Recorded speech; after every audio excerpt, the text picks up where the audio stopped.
నమస్తే, నేను Chandana. Welcome to great Andhra big story.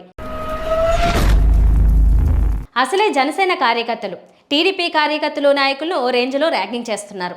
దీంతో టీడీపీ శ్రేణులు అవమానంగా భావిస్తున్నాయని సమాచారం. ఈ నేపథ్యంలో పవన్ కళ్యాణ్కు మద్దతుగా వెళ్లిన మాజీ ఎమ్మెల్యే టీడీపీ సీనియర్ నాయకుడు ఎస్వీఎస్ఎన్ వర్మను సొంత పార్టీ కార్యకర్తలు నాయకులు రాయలేని విధంగా బండబూతులు తిట్టారు. ఏ మొహం పెట్టుకుని జనసేన తరపున ప్రచారం చేస్తున్నామని నిలదీశారు. దీంతో క్షేత్రస్థాయిలో తనకు వ్యతిరేక పరిస్థితులు ఉన్నాయని గ్రహించి ఆయన షాక్కు గురయ్యారు. పిఠాపురంలో అసలేం జరుగుతున్నదో తెలుసుకుందాం.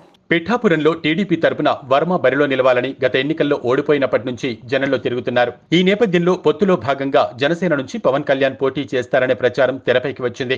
వర్మ భయపడ్డట్టే జరిగింది. పిఠాపురం నుంచి పోటీ చేస్తున్నట్లు పవన్ కళ్యాణ్ మంగళగిరిలో తన పార్టీ కార్యాలయంలో ప్రకటించారు. దీంతో వర్మ ఆయన అనుచరులు కంగుతిన్నారు. మాట మాత్రమైనా చెప్పకుండా జనసేనకు కేటాయించడంతో పిఠాపురం టీడీపీ శ్రేణులు భగ్గుమన్నాయి. కార్యాలయంలో విధ్వంసానికి తెగబడ్డారు. వర్మ కూడా తీవ్ర ఆగ్రహానికి లోనయ్యారు. కార్యకర్తలతో సమావేశమయ్యారు. స్వతంత్ర అభ్యర్థిగా బరిలో ఉంటానని వర్మ ప్రకటించి తన అభిమానుల్లో జోష్ను నింపారు. పిఠాపురంలో వర్మకు బీసీలు ప్రధాన మద్దతు, మత్స్యకారులు, యాదవులు ఆయనకు మద్దతుగా ఉంటున్నారు. ఈ నేపథ్యంలో చంద్రబాబు పిలిపించుకుని మాట్లాడి పవన్ కు మద్దతు ఇచ్చేలా వర్మను ఒప్పించారు. పవన్ వెంట వర్మ నీడలా ఉంటున్నారు. ఇంతవరకు బాగానే ఉంది.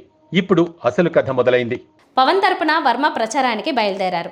గ్రామీణ ప్రాంతాల్లో జనసేన టీడీపీ మధ్య స్పష్టమైన చీలికను వర్మ గుర్తించారు. పవన్కు రాజకీయంగా మద్దతు ఇచ్చే వాళ్లలో ఎక్కువ మంది పిల్ల బ్యాచ్. వారికి రాజకీయాలపై అవగాహన లేదు. ఎన్నికల సమయంలో అందరినీ కలుపుకుని వెళ్లాలని స్పృహ కొరవడింది.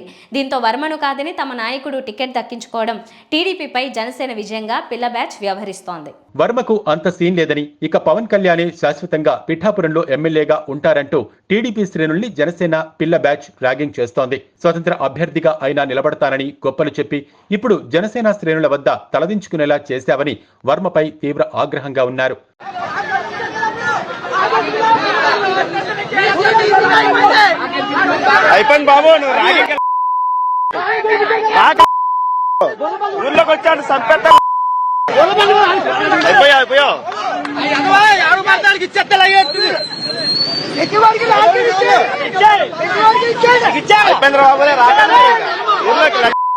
దీంతో ఎట్టి పరిస్థితుల్లోనూ జనసేనకు ఓట్లు వేసేది లేదని, మీరు కూడా ఆ పార్టీ తరపున ప్రచారం చేయవద్దని వర్మకు టీడీపీ శ్రేణులు గ్రామీణ ప్రాంతాల్లో స్పష్టం చేయటం చర్చనీయాంశమైంది.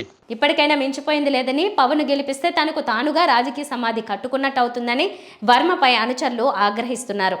ప్రజల్లో సానుకూలత లేకుంటే తాను ప్రచారం చేసినా ఎంతవరకు రాజకీయ ప్రయోజనం ఉంటుందనే అంతర్మథనం వర్మలో మొదలైంది. ఈ నేపథ్యంలో పిఠాపురంలో వర్మ ఎలాంటి నిర్ణయం తీసుకున్నా ఆశ్చర్యపోని అవసరం లేదనే చర్చకు తెరలేచింది.